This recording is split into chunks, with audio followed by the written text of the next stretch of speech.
ብሩኬ ሀይሚን ፕራንክ አደረጋት። ወደ ዱባይ ከመሄድ በፊት እሷን ላስቃት ብሩኬን ቀይሬ እትዬ ቦጋለች ሆኜ እሷን ላስቃት እፈልጋለሁ ብሎ የሀይሚን ልብሶች እሷን ሂውማን ሄር ተጠቅሞ ሀይሚን ፕራንክ አድርጓታል። ሀይሚ ስታዩ ደግሞ በጣም ነው የሳቀችው።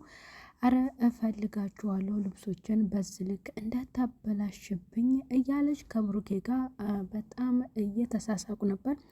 ብሩኬ እንደዚህ አይነት ልብስ መልበስ ነጻነት አለው፣ ሴቶች ሱሪ አትልበሱ ብሎ መልእክቱን አስተላልፏል ለሌሎቹ ሴቶችም። ምን ሆናችሁ ነው ሱሪ የምትለብሱት? ምን አላችሁ? አሁን ይሄ ቀሚስ እስኪ ተመልከቱት አቀማመጥ እያለ እንግዲህ እንደ ልቡ የለበሰው የሀይሚ ጉርድ እሱን በጣም ዘና እንዳደረገውና ሀይሚም በጣም እየሳቀች ነበር በአቀማመጡ ማለት ነው።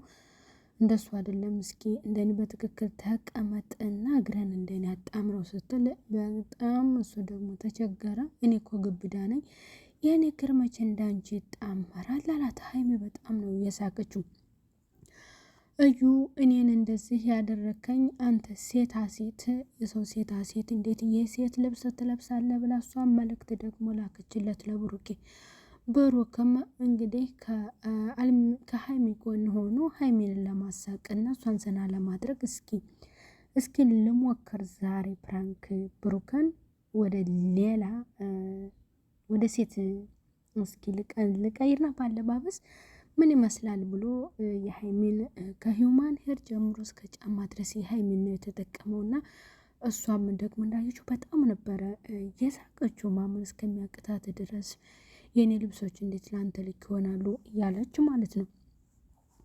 እዩ አንተ ሴታ ሴት እንዴት የሴት ንብረት ልብስ ትለብሳለህ? ጭራሽ ብለህ ደግሞ እንደዚህ ሆነ ሆይ አንተ ነህ ሆይ አሁን እኔን ያስረገዝከኝ እያለች ደግሞ እዩ በጣም ሰቃበታለች። ፍፄ አስጠንቅቋታል።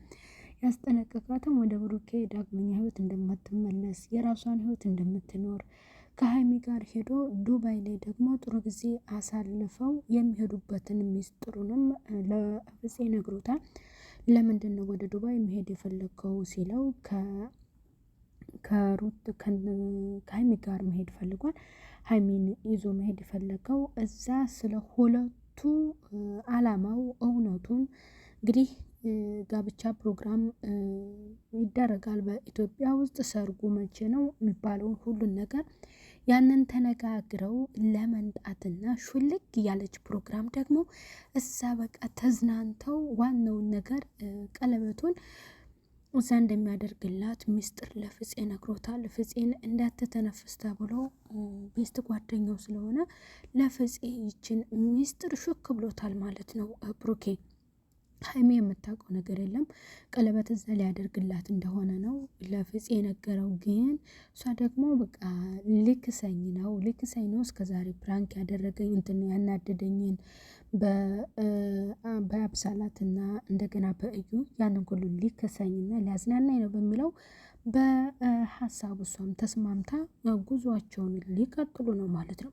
ሰላም ጤና ይስጥልኝ ውድ እየተከበራችሁ የቻናል ተከታዮች ቤተሰብ ያላችሁበት ሰላማችሁ ይብዛ። ቻናሉ ሰብስክራይብ በማድረግ ቤተሰብ ሆኖ እንዲሁም ቪዲዮ ላይክ እና ሼር እያደረጋችሁ እስከ መጨረሻው ተከታተሉ ስላለው ቤተሰብ።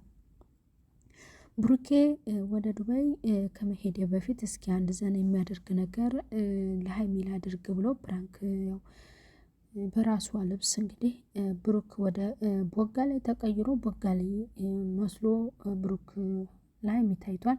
ሀይሚ ደግሞ በጣም ነው የዘና ያለችው ከምንም በላይ በአቀማመጡ። ብሩኬ ቀሚስ መልበስ ለሴት ልጅ መልካም እንደሆነ እኔ በአብዛኛ ቁምጣ የምለብሰው ነጻነት ስለሚሰማ ነው፣ ጅንሱ ስሪ ምናምን ምቾት አይሰጠኝም ነው ብሏል። እና ለሴቶች ለሁሉም መልእክት አስተላልፏል። እዩ በቅናት ተንጨረጨረች። አንተ ሴታ ሴት አለችው ብሩክ።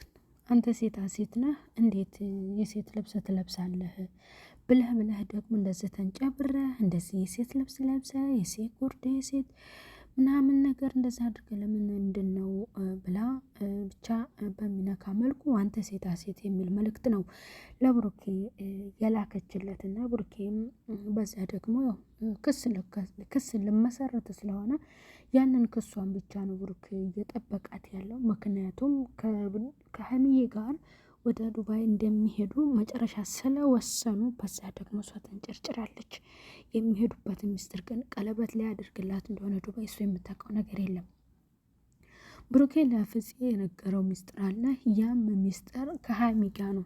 ሀይሚ እንኳን አልሄድም ብትለኝ እኔ ዱባይ መሄድ አልችልም። ምክንያቱም ዋናው የሚሄድበት አላማ ሀይሚን ይዤ ነው፣ ለሀይሚ ስል ነው እንጂ እኔ አብሳላትንም እንሄድ ያልኩት የሀይሚ ልብ እንዲነሳሳልኝ ፈልጌ ነው እንጂ ከእሷ ጋር ልሄድ አልነበረም። እና እዛ ቀለበት ላደርግላት ነው ብሎ ለፍፄ እሹክ ብሎታል። ፍፄም ደግሞ ከሀይሚ ጋር ሄዶ እዛ ፕሮግራሙን እንዲያከብርና እምቢ እንኳን እምቢ ብትል በቃ እንደምንም ብለህ የግልህ አድርጋት ብሎታል። ሀይሚም ያው ደስ ብሏታል። ምክንያቱም ወደ እሷ ህይወት ተመልሶላት ብሩክ ከእሷ ጋር ከመኖርም በላይ ደግሞ የገዛ ልብሶቿን ለብሶ በባለፈው ክፍል ፕራንክ አድርጓት ነበረ፣ ፈትኗት ነበረ። በትናንቱ ቪዲዮ ደግሞ እየቦጋለች ሆኖ ብሩክ መጥቷል። ያ ቪዲዮ ደግሞ እዩን አንጨርጭሯታል። ሴታ ሴት ብላለይ ማለት ነው። ያ እንግዲህ ቅናት ነው፣ ምንም ማድረግ አይቻልም። እዩ ቻዩ ሄደሻል ለምርመራ ውጤት ተገናኙ። የክሱን ነገር ፈጣሪ እርዳሽ። እንግዲህ ያው የሚለየው ምርመራ ስለሆነ ማለት ነው። ቤተሰብ ቻናሉ ሰብስክራይብ እያደረጋችሁ ቪዲዮውን ላይክ እና ሼር በማድረግ አበረታቱ ትላለው። ቀጣይ በሌላ ቪዲዮ እንከሰታለን። በሌላ ቪዲዮ በሌላ ሀሳብ ብሩክ ዱባይ ሲሄድ ሌላ ሸኞች ይኖሩታል። እነ ፍፄ ግን ብዙ ጋጋታ አልፈለግም። ዱባይ ላይ ቪዲዮ እንዲቀረጽ አልፈለገም። ምክንያቱም ቀለበት ሲያደርግላት እንዲታይ ስላልፈለገ እሷን በቃ በድብቅ ነው ማስደሰት አንጀቷን ማረስ የፈለገውና ያን ደግሞ ምናልባት ሊደረግ ይችላል ላይደረግ ይችላል የሚለው እስኪ በቪዲዮ በቀጣይ ቪዲዮ ይዘን የምንከሰት ይሆናል። ቤተሰብ በያላችሁበት ሰላም ቆዩልኝ። ባይ ባይ።